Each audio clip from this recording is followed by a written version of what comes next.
সকলোকে মোৰ নতুন ভিডিঅ'লৈ স্বাগতম জনাইছোঁ। বহুত দিন মোৰ চেনেল ডিফ'কাছ মাল্টিমিডিয়াত মই একো ভিডিঅ' দিয়া নাছিলোঁ, শ্বৰ্টছ ভিডিঅ'ই দি আছিলোঁ। আজি মোৰ হাতত মজা বস্তু এটা আছে, চাওক।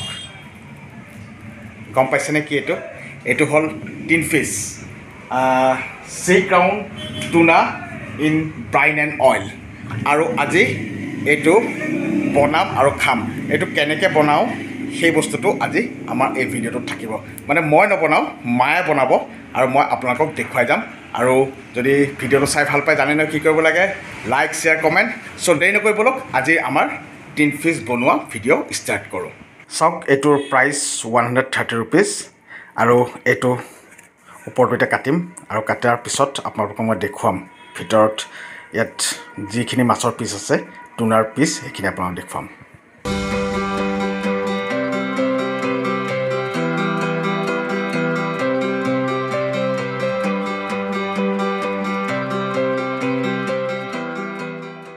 এয়া হ'ল কাটা হৈ গ'ল আৰু এয়া ব্ৰাইন আৰু অইল আছে আৰু এইখিনিতে প্ৰথমতে পেলাব মায়ে।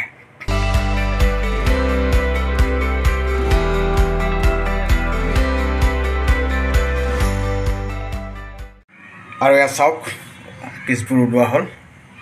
তাৰপিছত এয়া বনাব এতিয়া। আপোনালোকে ভিডিঅ'টো চাই যাওক। চ' ফ্ৰেণ্ডছ, আহক।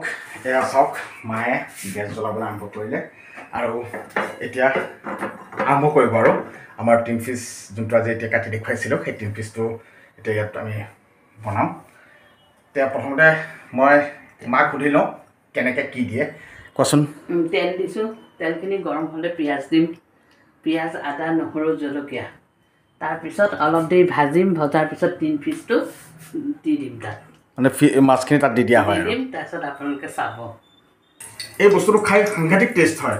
আৰু মানে আগতে আমি যেতিয়া অৰুণাচলত আছিলোঁ, আমি তেতিয়া খুব খাইছিলোঁ। অৰুণাচলৰ কপাৰটিভত এই টিন ফিছ সাংঘাতিক পোৱা গৈছিলে আৰু তাত ফ্ৰেছ মাছ পাবলৈ দিগদাৰী আছিলে সেই সময়ত। তাৰমানে অহা যোৱা মানে কমিউনিকেশ্যন প্ৰব্লেম থকাৰ কাৰণে মানে ফ্ৰেছ মাছ আমি নাপাইছিলোঁ। আৰু তেতিয়া আমি কি কৰোঁ, যেতিয়া মাছ খাবলৈ মন যায় আমি টিন ফিছ আনো, খাওঁ আৰু বস্তুটো সাংঘাতিক টেষ্ট হয়। আপোনালোকে যদি খোৱা নাই, খাই চাবচোন। আজিকালি এই টিন ফিছ সকলোতে এভেইলেবল আৰু আপোনালোকে অনলাইন এমাজন বা ফ্লিপকাৰ্টতো পাব, তাৰ পৰা আপোনালোকে আনিব পাৰে। আৰু তেল গৰম হ'ল, এয়া চাওক। এতিয়া মায়ে আৰম্ভ কৰিছে বনাবলৈ। ইয়াত কি কি দিলে? এয়া পিঁয়াজ, জলকীয়া কুটি দিছোঁ, পিঁয়াজ কুটিছোঁ, পিঁয়াজ, নহৰু, আদা অলপ সৰহকৈ দিব লাগিব। তেতিয়া মানে আদা অলপ বটিছোঁ, আদা বটা, নহৰু বটা, আদা নহৰু বটা। আদা নহৰুৰ পৰিমাণ বেছি লাগে, মানে ইয়াত পৰিমাণ বেছি লাগে, পিঁয়াজৰ পৰিমাণো বেছি লাগে, জলকীয়াও বেছি দিব, তেতিয়াহে খাবলৈ টেষ্ট হয়। চব শুনিলে নহয় কি কি কেনেকৈ দিব লাগে, মায়ে কৈছে। এয়া চাওক, নিমখ দিছোঁ, এয়া নিমখ সোৱাদ অনুযায়ী দিব আপোনালোকে। কাৰ কিমান লাগে নিমখ চবৰে নিজৰ নিজৰ বেলেগ হয়, সকলোৰে পৰিমাণ নিমখৰ বেলেগ হয়। সেইকাৰণে আপোনালোকে নিজৰ সোৱাদ অনুযায়ী নিমখ দিব। আৰু হালধি দিবানে? হালধি দিম। এয়া হালধি,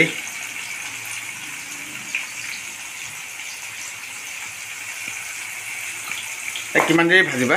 অলপ দেৰি ভাজিম, পিঁয়াজটো অকণমান কোমল হ'ব লাগিব।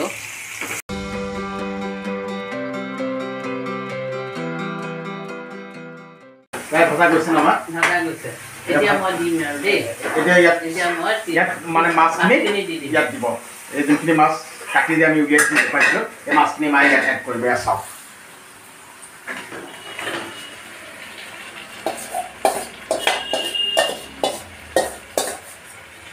দেখিছে আপোনালোকে?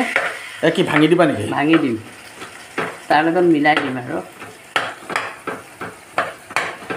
দেখিছে মাছৰ হাড় নহয়, কাঁইট। আচলতে মোৰ কোৱা ভুল হৈছে, মাছৰ কাঁইট। এই টুনা ফিছ ৰেচিপিটো মই সম্পূৰ্ণকৈ দেখুৱাবলৈ চেষ্টা কৰিছোঁ।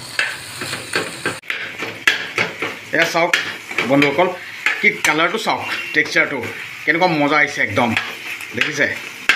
আৰু চেণ্ট মানে যোনটো পাই আছোঁ নহয়, এতিয়া একাহী ভাত মাৰি দিব মন গৈছে। এইখিনি যেতিয়া পূৰা সম্পূৰ্ণকৈ হৈ যাব, খাব আৰু বহুত টেষ্টি হয়, সাংঘাতিক টেষ্টি হয়। সেইকাৰণে আপোনালোকে যদি খোৱা নাই, এনেকৈ বনাই পেলাই এনেকৈ বনাই খাই চাবচোন। আমাৰ বনোৱা যোনটো আজি পদ্ধতি দেখুৱাইছোঁ এই পদ্ধতিটো আপোনালোকে বনাই পেলাই এবাৰ খাই চাওক আৰু খাই যদি ভাল পায় প্লিজ কমেণ্ট এটা কৰি জনাব চ' ফাইনেলি আমাৰ খাদ্য ৰেডি আমাৰ এতিয়া মাছখিনি পূৰা ৰেডি হৈ গ'ল এতিয়া চবেই বহি তাৰ সোৱাদহে ল'ব লাগে সাংঘাতিক টেষ্ট হয় আৰু কেনেকুৱা লাগিলে জনাব মায়েও ভাল পাব কাৰণ আপোনালোকৰ কাৰণে বনাই দেখুৱালে চ' আজি আপোনালোকক মই এতিয়া বিদায় ল'ব বিচাৰিছোঁ আকৌ এটা নতুন ভিডিঅ' লগ পাম তেতিয়ালৈকে আপোনালোকে সুখত থাকক সুস্থ থাকক বাই বাই বাই